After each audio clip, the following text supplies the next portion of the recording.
The purpose of our podcast is to inspire listeners and viewers to go about building their businesses via a changed line of sight, awareness, and or paradigm, providing yet another venue to engage to succeed.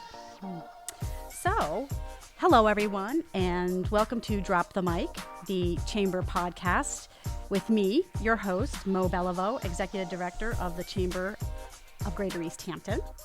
This is where I get to talk with members, local people of interest, thought leaders, and innovators. Join me as we discuss on a deeper level who they are, what they do, but most importantly, why they do it. What is the juice that gets them up in the morning? So, with that, I'd also like to express my sheer joy and excitement about this project that we're partnering with Easthampton Media. It's such a pleasure to work with Jen and her team of professionals, and it delights me to no end. I'm also thrilled, beyond belief, to be launching this project with my first guest today, Sandra Costello of Sandra Costello Photography. In addition to her photography work, Sandra also is a chamber member. She serves on the board of directors, and she also serves on the subcommittee, the chamber subcommittee of Women and the Art of Risk. Hi, Sandra. Hello, Mo. I am really excited to be here this morning. How the heck are you? You know, I'm pretty good for a Monday morning. Yeah, I got great sleep last night. I got a nice cup of tea with me, and I'm ready to go. Nice. And we were just discussing the nice counterbalance that your chamomile tea has to my caffeine. Yeah, too much caffeine for this girl is trouble. Although it is coconut coffee, which I choose this coffee because it instills optimism. Oh, I like that very much. I'm very excited. And I want to thank you for being an enthusiastic co-experimenter. So before we take our deep dive on our afternoon or morning together, rather, I do have one burning question for you. And that question is, what is your go-to order at your favorite hometown restaurant? Oh, this is a very easy question, Mo. And I want the audience to know none of these questions that Mo is posing to me, I was not aware of them ahead of time. No, I specifically withheld. I had to fight the temptation to send them along, but I decided, you know what? Sandra can handle this. Yeah, okay. Well, this first question is an easy one. My go-to is Coco's in town, and the one meal I always get is their fried chicken. Who can pass up the fried chicken dinner? Winner. What? To the point that when we go there, they know us, and there's one woman there in particular, and you know who she is. She's this beautiful redhead with gorgeous tattoos, and every time she sees me, she says, "Fried chicken?" I said, yeah. She probably has her slip already in the kitchen, right? Yeah, she does. She's got my number. Nice. Yeah. So another question I want to ask you before we get rolling is, what is it that you're curious about right now? I am curious about how one's mindset helps them. Let's see, let me think about that. For me right now, I've been thinking a lot about the way that I approach everything in my life and how the way I feel about it and the way that my thoughts help me to either make things happen or not make things happen. Mm-hmm. So if you've ever heard the expression, if you believe that this will happen, it will, and if you don't, it won't. I think it is completely true, and I am seeing it more and more in my life. When I have a sense of purpose and positivity toward things that I really want to accomplish, they always happen, always, Mo. And when I go in the opposite direction, if I'm feeling insecure, if I'm feeling like I have a lack of confidence around who I am and what I really want to be doing, then that mission is not accomplished. Right. It's amazing. Yes. And you know what ties into that for me is, staying positive, as you are well aware, is something that I always strive to do. And it reminds me of being receptive and open to the world's gifts, right? So how, when you're choosing for something to be one way or the other, sometimes it's the other that's the right thing for us, right? Yeah. So being okay with perhaps that thing that we didn't necessarily want, working through that, and then getting the other thing. Well, we were talking about this right as the podcast was getting started. What if instead of moving toward the things that seem so darn hard, what if you move toward the things that seem easy? And I think it's because the easy things are actually things that come to us very naturally. But we think when there is a bit of resistance, then that's the right direction to go in, because everything should be hard. Is that true? No, I don't believe that's true. I believe that life was not necessarily meant to be difficult. And that is not to say that life doesn't throw little curveballs in our way or difficult situations, but why add to that? Well, and I think that those curveballs are reminders of what's most important. It's a bit of resistance that you can push up against and say, "Oh, that's not what I'm meant to be doing." This is a reminder of that, or it's asking another question. So it really is about paying attention. Right, right. This is getting very woo-woo. Well, let's get back on track. Yeah. So, because I have known you for years now, I know that it's your life's work. Your life's work has so much to do with helping others tell their story, whether it be personal or professional. And so let's get a little deeper into your story, shall we? Yes. All right. I'm a little nervous. So, Sandra Costello, who are you? Yeah. Who are you? Well, I came to the Valley about 15 years ago, and I grew up in eastern Massachusetts, right outside of Boston. Oh. Yeah, and my wife and I decided that we wanted to buy a house, and we knew this area fairly well. We had some good friends here, and started looking at the Valley. When I first got here, I was actually working for a company and had a full-time job, and that was great for a number of years. And then the itch to go out as a full-time photographer and entrepreneur was so great that I left that job and went out on my own. And I've been doing this over 9 years. Right. As a full-time photographer. And people ask me, what do I like to photograph? And people are my passion. Yes. And when I first started my business, I was primarily photographing weddings, which was a great joy in my life, and I really loved doing that. I'm doing less of that these days, and I'm doing mostly portraiture, and specifically portraits of women, and that includes both professional headshots and branding sessions, but also more personal work. So that could include women and their families. But one of the projects that I've been working on over the last couple of years is called Brave Moments. And the title just naturally sort of attached itself to this particular project. And I was always interested in photographing women in the most beautiful way.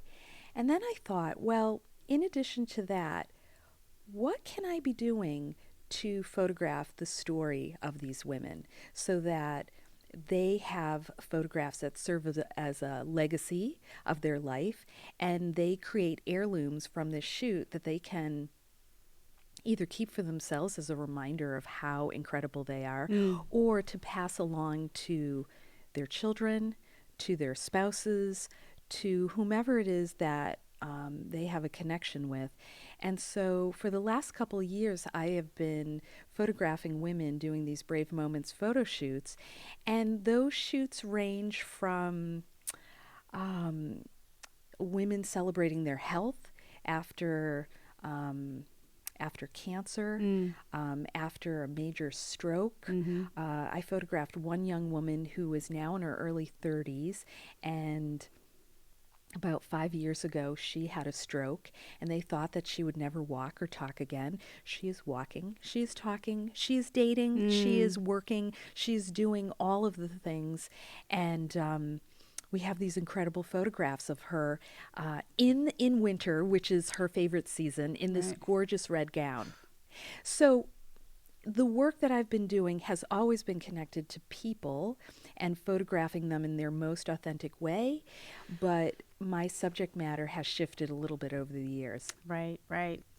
Now, because I know you, I know that you spend a lot of time looking at yourself in an attempt to align who you are with what you do.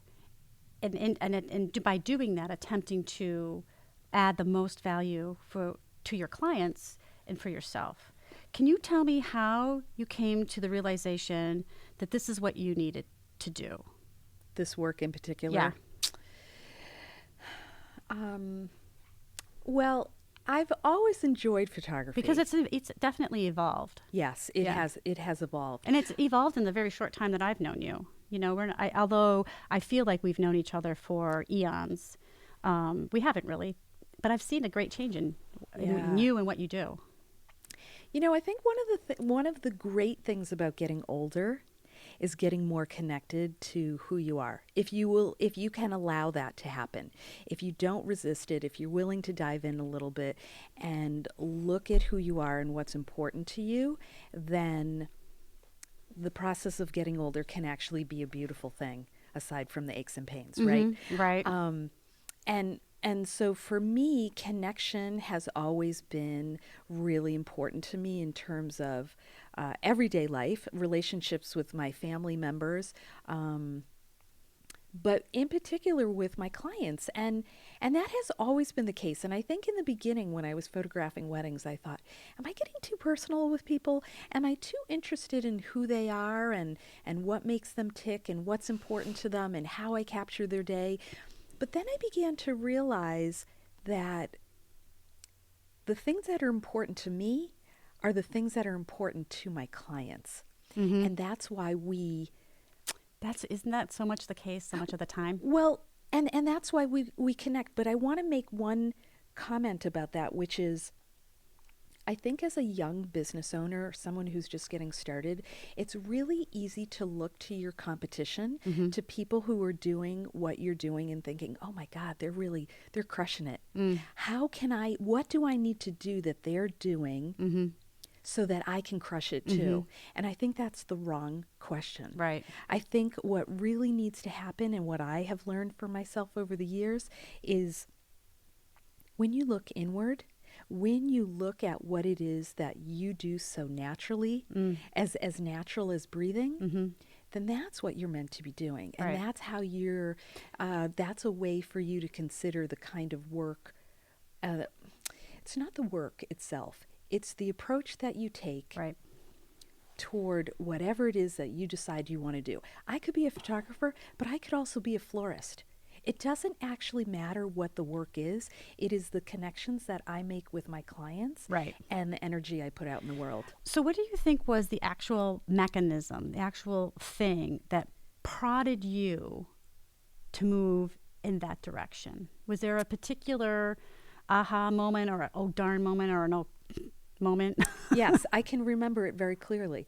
I actually did a workshop over a weekend with this husband and wife couple. And they too were photographers. And he asked me the question, why should I hire you? Mm-hmm. And I thought, oh, well, this is an easy one. I'm fun. I'm a great photographer. I'm organized. And I love what I do. And he said, great. The woman sitting next to you is all of that, and she charges less. And a bag of chips.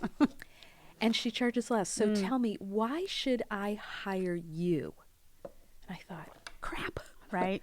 I'm going to have to think about that one a little bit. And I did. And I began to really think about the work that I was doing at the time, which mm-hmm. was primarily shooting weddings. Mm-hmm. And I thought to myself, the reason I do this work in particular, is because of my own experience at my own wedding. So when I got married, I was getting ready to marry a woman. I had never been to a gay wedding, so I was like, what is this about? I was totally stressed. I wanted my Irish, Italian, Catholic family to all be a part of that day, and I worried, how will this be for them? Mm-hmm. Anyways, the photographer that we hired was lovely, and she was very connected to us, and she captured beautiful images, And it had nothing to do with us being gay. It was about the day itself and Hello. us as people and our family and all the things that mattered to us. Right. And so I realized as I thought about my own experience and what I took from that, that was what I wanted to give all of my couples. I wanted to be able to say to them, I accept you as you are. Let me photograph you in your most authentic way, and then let me also embrace the people who are here who care the most about you and show you through photographs how much they love you. Which carries into your Brave Moments work that you're doing now. Well, and I want to say one other thing, Mo. Have you moved away from weddings, or what? So let me tell you one other thing, and then I'll answer that, which Okay. is from that particular weekend was when I changed everything, and I created my website, which is sandralovesyou.com, because it really represented how I felt about my clients and what I wanted them to know as they were entering this relationship with me. And so for people who thought that was weird, they wouldn't go any further. And for folks who were like, oh my gosh, she's perfect for me, they knew that pretty quickly. Right, because not everybody is your audience. Not everyone is my audience. Right, which is so hard, I think, for so many folks in business, myself included. When I had my private practice for 20 years, I think, well, every aching body is my client, but that's not true. No, I mean, there is no way that you as a unique individual with special services and gifts can service everyone. You cannot. So what I do is unique to a certain group of people. And if I can offer certain things that resonate with them, then they're going to have a great experience because what they're looking for is being taken care of by me. Right, right. So can you tell me what the risk was in all of this? Oh my gosh. Yeah. I think it's really easy to do what someone else is doing because you see the results or you imagine you know what the results are and how things are going, because you're like, oh, okay, well, let me just watch them and I'll do that. But when you go out on your own and you really are looking inward to what makes you tick and what makes you happy and the unique things that you bring to what you do, I think that's a very scary process, because what if you decide that you're going to do something that is close to your heart and nobody wants it, or people think it's strange? I think so often, this may sound very junior high, but so often we all just want to know that people like us, love us, Right. care for us, think highly of us. And so when you start to go personal, when you start to do something that is unique to you, it feels risky because you don't want to be rejected. Right. So I think that is the risk of really being authentic. Right, right. So it feels to me that you have had this inner drive to grow into your authentic self and present your work and deliver your work from that place. But while you were understanding that, because that doesn't happen just in an instant necessarily, Right. what was the story that you told yourself while either avoiding it or navigating this uncomfortable process? So in other words, what was I love this word, what was the confabulation, the honest lie that you told yourself to keep yourself in your comfort zone? Or is that too many stuff? Did I ask too many questions? No, at one not time? too many questions. I got it. I got it in the head. I think that I have always been connected to myself, even from a young age. Really? How lucky are you? Well, I think there was some pain during that time, and because of that, as a young person, I got more reflective, and that allows oneself to turn inward again, to understand yourself a little bit better, get to know yourself. And I have always known myself to really want to make those connections with folks and put myself out there in sometimes a big way. And that has always been a little bit challenging because I think it's easy for parents they don't want their kids to get hurt. So it's easy to say like, oh, tone it down a little bit, pull back a little bit. And I appreciate that because nobody wants to get hurt. Right. And so I think the story that I used to tell myself was, I'm not good enough. What if what I'm trying to do doesn't resonate with people, and instead they think like, who's this crazy loud little woman? Right. And again, like I said earlier, I think everyone wants to be embraced and accepted for what makes them unique and what makes them really great at what they do. And so I think for a long time, I have always had this little dream in me, which is to just shine, just be big and loud and allow the enthusiasm that is always running through my body to come out and embrace whomever it is that I'm connecting with. And it really wasn't until, I would say, when the first layer of it was when I discovered my brand and I really connected with why I was doing what I was doing. And then I think the next level came 3 years ago when I closed my first studio and I really began giving some thought to, why am I doing this work? What makes this meaningful? And how do I don't want to be wasting time. Life is short. Right. Let's get right to the stuff that hits you right in the gut. I really like how that has actually become your mantra these days, but it makes it easier. It makes it easier on yourself and others that this is what I'm doing.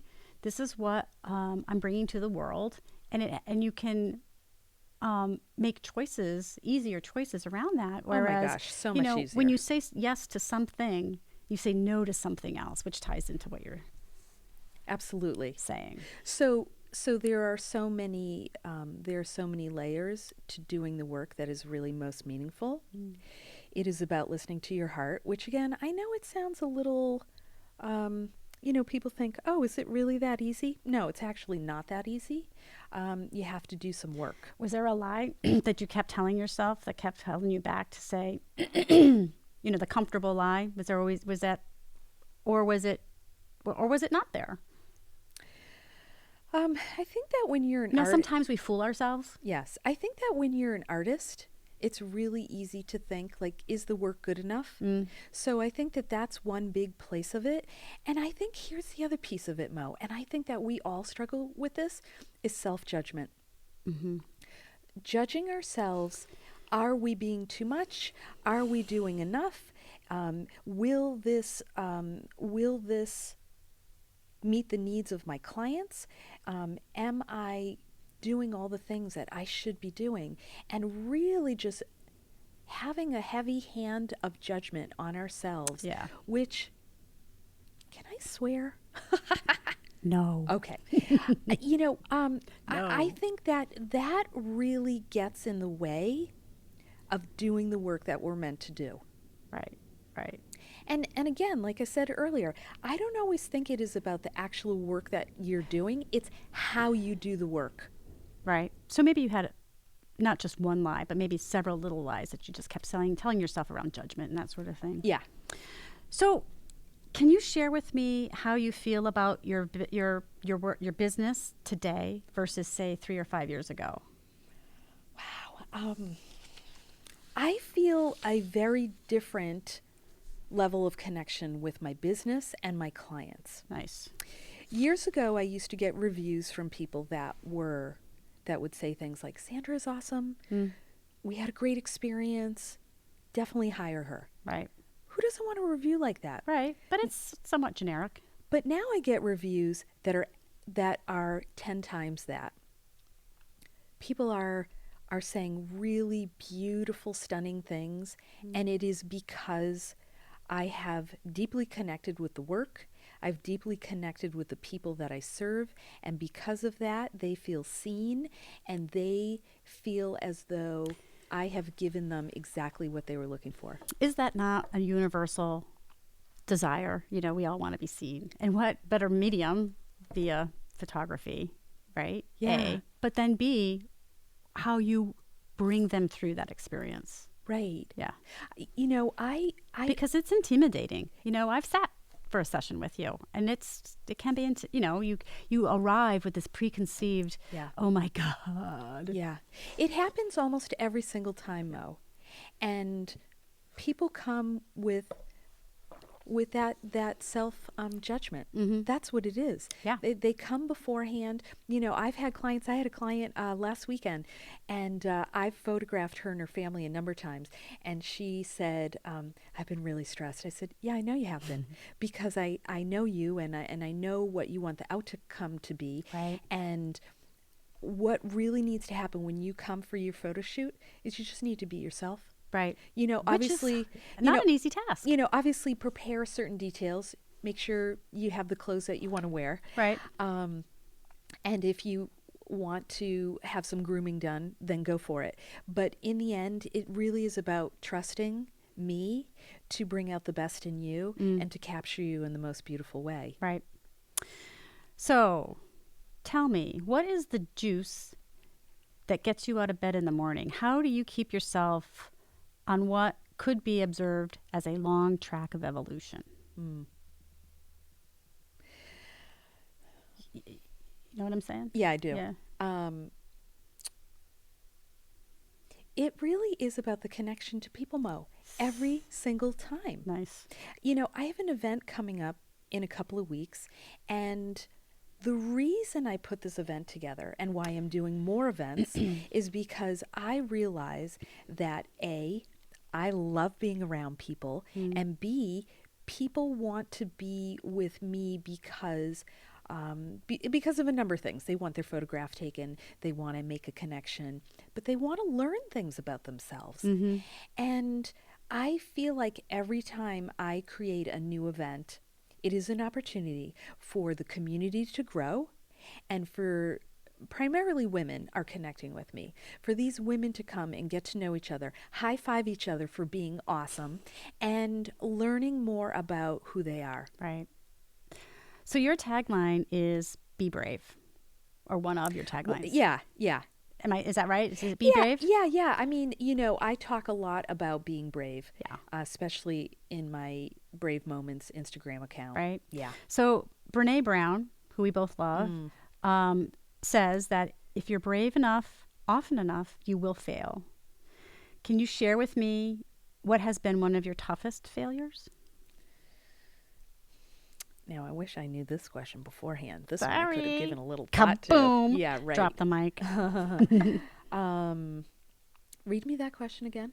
According to Brene Brown, if you are brave enough, long and often enough, you will fail, right? Odds are. I'm looking for you to share with me one of your toughest failures. So, I'm not sure at the time I would have considered it a failure. However, I was at a weak point in my life, and it was right after I had closed my studio. And I closed my studio because I had been there one day, and a bullet came through my window. And that is just blows my mind. Yeah, it was pretty scary. I would have been out of my mind. It was pretty scary. And so it gave me, I was pretty down because I had closed the space that I had built up over a couple years. Right. And I loved it. And I thought, well, what's next? And I really took a break that winter from shooting. I wasn't pursuing the work. I was kind of deep in thought. Was that just about the time that you and I connected?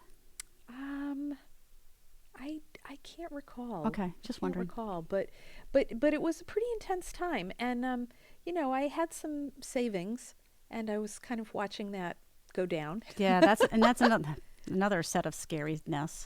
Yeah. And all of a sudden, I thought, well, I'm going to have to pick myself up here, or I am going to have to find a job. as opposed to continuing with my business. And I decided that situation, the closing of my studio and the bullet coming through the window, was an opportunity for me to pay attention. Someone was trying to get your attention. Yeah. and so it's not necessarily a failure, but I was going downward because I thought, I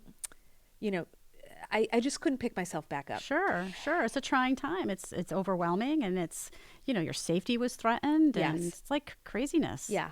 And so I decided I was going to turn it around. I was going to turn the whole thing around.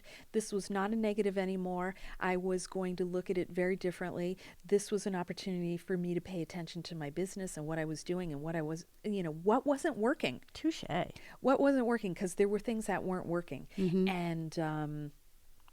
And that was really when the Brave Moments photo shoots started happening. Mm-hmm. Like, that was the beginning of it. And so sometimes we can look at what we consider bad experiences to be. Mm-hmm. And what I believe is that they are meant to teach us a lesson. If we look close enough. Correct. If we are willing to be open to whatever just happened. Right. If we went ahead and we tried something and it didn't go well, instead of saying like, well, that was a failure, how about what did you learn? What did you learn from that experience? How can you bring it forward? Mm-hmm. So what was your greatest lesson from that, from what I labeled as a failure? Well, during that time, I realized that I had other interests. And so I began speaking, like I took a course about becoming a public speaker. Mm-hmm. And I've always been interested in speaking in front of groups. Like, I don't know why I thought that was new for me, Mm-hmm. but it felt new because I hadn't paid attention to it in a long time. Yep. And so I was paying attention to it again, and I was in love with the process of connecting with people in a whole new way. Right. So that happened. And then I began to look at other work that I really was, wanting to do, but had put off because I thought that I needed to stay focused on my wedding work. But there were other things I wanted to do. Mm-hmm. And so I was experimenting. I was trying things. And even when I was asking myself the question, because I can be very practical Mm-hmm. and very logical, asking myself the question, well, Sandra, what is this public speaking about? And what are you going to do with it? Right. It's the Virgo in me that's like, okay, give me an answer. And I told myself I didn't need an answer. Right. I wanted to just do the thing that was making me happy. Right. Follow the bliss, as Bill Moyers would say. And speaking in front of groups about things that were important to me was making me happy. Mm. And so that was over 3 years ago. And that experience still continues. I am still speaking in front of groups, and I am still practicing and learning to become a better speaker and figuring out, like, what is the message that I really want to share with folks? Right. What is that voice got to say? Well, starting next month, I will begin the process of writing a book. Shut the back door. Yep. Okay, that's brand new to me. And it really is about living your life to the fullest, which is nothing new. Right. But It's nothing new, but it will be coming from the perspective of, what if you only had 168 hours, which makes up a week? Seems like a lot of time. right. But how often do we think, oh, got through another week, gone, right? Yep. 168 hours, gone. Mm. So what if you looked at that time frame differently? Mm. And what if you could let go of what you think you should be doing and really doing the things that you really want to be doing? Nice. And instead of moving toward the hard stuff, Right. you move toward the easy stuff. Oh, right. Right. So what defines success? With all this, you just blew my mind. You know that, right? Because now I'm like, what? So all of this new information and all of this really great learning that you've taken in, over the short time that I've known you and over your lifetime, what defines success for you now? And I want to know also, how is it different now as it was maybe 3 years ago? I think that my idea of success has always been the same, but it's just now that I can really put a spotlight in a way that I haven't in the past. So I'll tell you what clarity? those things are. Yeah. So just recently did I ask myself this question, probably about 4 months ago, because I was feeling like I was not connected to the things that were important to me. I was focused on the wrong things. Mm-hmm. So I said to myself, what are the things for you that are most meaningful? First thing, family. Mm-hmm. Family has always been the most important thing to me in my life. Growing up as a young person, and especially now as an adult. Mm-hmm. So family is most important. Second is freedom. Mm. Being able to spend my time in the way that I want to spend my time. As an entrepreneur, I have some flexibility in my work days. So what that means is I can get up really early and work for 3 hours and then go off and do something else. It also means that I can plan vacation differently than other folks because I set my schedule. It also means that I get to do the work that I want to do. Mm-hmm. And I get to be the boss, Mm-hmm. which on some days is not a great thing because this boss can be a tough mother. Right. So family, freedom, and I think the last piece of it is connected to freedom, but it is about being completely myself. Mm-hmm. And in this work that I get to do, I get to explore that all the time. Right. So you knew me one way when we first met, Mm-hmm. and now years later, things have evolved. Pew. And that's because I have the freedom to do that. Right. Right. So you have a soundtrack for your life. Tell me the one song that absolutely has to be on that soundtrack. One song. I love this question. One song. Let's see. Mm-hmm. Well, I really love to dance. So it would probably have to be some kind of dance tune. The thing is, I love so much music, and I really do love a variety of music. Brick House is a favorite. Nice. Nice. I don't love know, it. is that over the top? No, I love it. That's a fun one. I love, currently I am really digging Lizzo. Oh, you know what? I have not heard anything Man, I just love her message. by Lizzo. And I know that she's like a craze. Yeah, Yeah. she's terrific. I'm so out of the loop. I'm digging her right now, but really anything dance music. Okay, here's the song. I love Stevie Wonder, and I saw him perform a couple of years ago for the first and only time, and he blew my mind. He has a song, I think it's called Sir Duke. I should know the title. It is one of my favorite songs. It's really playful, and it's great to dance to, and it lifts my spirits every single time. I'll play it for you after the podcast. That sounds awesome. Yeah. What are you reading right now? What am I reading right now? I just finished reading Marie Forleo's Everything is Figure-Outable. Nice. And she is Did someone, you love it? Yes. I'm on to listening to it a second time, Oh, okay. actually. Oh, I love that. I love when a book grabs you and you're like, start with why Simon Sinek was that for me. I read it's like 16 times. That's coming next. How I cannot just regurgitate the whole thing to you is beyond me at this point. But so Marie Forleo.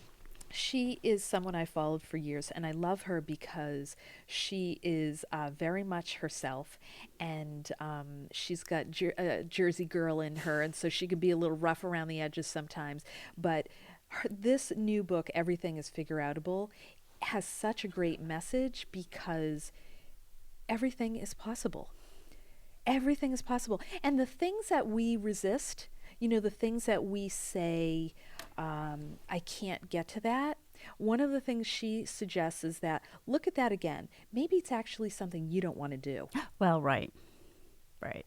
So she makes a lot of sense to me. She has awesome stories. She's super funny. And she is someone who is doing multiple things in her life as a business owner. Right. And she's not just doing one thing. Right. And I really love that because I feel as though I am someone who is interested in doing a variety of things. Yeah. And I'm doing that right now. And she has given me permission to do that. Nice. Because, in addition to being a photographer, I'm also a graphic designer. Right. And I'm also a speaker. And I'm also a coach. Right. You're all things. And we can be all things Right. if we want to. Well, it's interesting because I've just gotten to that space myself. And I'm really excited about it. There's lots going on. Yeah. Lots going on. Lots coming up for 2020. Yeah, For all of us. But I think that when you get focused on what is important to you and who is important to you, then you can really tune in to the work that you're meant to be doing. Well, it's all about, I'm a farmer, right? Vegetable farmer. And it's, weeding out the weeds. I love that, Mo. Weeding out the weeds. Yeah. So, Sandra Costello, I want to thank you for coming in this morning and being brave to be my first guest on Drop the Mic, the Chamber podcast, and walking down this experimental path with me. I really appreciate it. I can't think of any other way of starting my week. Thanks. This is awesome. Yeah, And it was so are awesome. you. Thanks, Thank you so man. much. Yeah. And I also want to make say many, many thanks to Easthampton Media. So we're taping and filming here in their really cool studio, and can't thank them enough for this really great partnership and this really great experience. So peace out, everyone.